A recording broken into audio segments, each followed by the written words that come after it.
దీప అనాథ కదమ్మా! తల్లిదండ్రులు లేరు అనేత అంటూ ఉంటాడు కార్తీక్ కాంచనతో.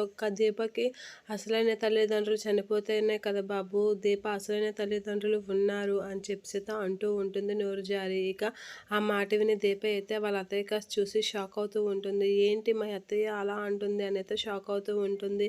ఇక కార్తీక్ కూడా షాక్ అయ్యి ఏంటి అనసూయ గారు మీరు అంటుంది నిజమేనా అనేత అంటూ ఉంటుంది. అవును బాబు అనేత ఇక ఏమనలేక అలా చూస్తూ ఉండిపోతూ ఉంటుంది. ఇక కాంచన అయితే ఏంటి అనసూయ నిజంగా ఉన్నారా?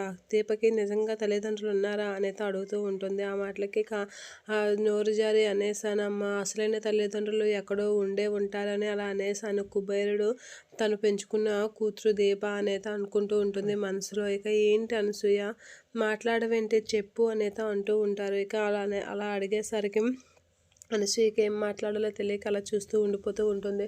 ఇక దీప అయితే ఏంటి అత్తయ్య నువ్వేం మాట్లాడుతున్నావు అని చెప్పేసి దీప దగ్గరికి వచ్చి అడుగుతూ ఉంటుంది. ఇక షాక్ అవుతూ ఉంటుంది అనసూయ. దీపకి ఏం చెప్పాలో తెలియక అలా ఉండిపోతుంది.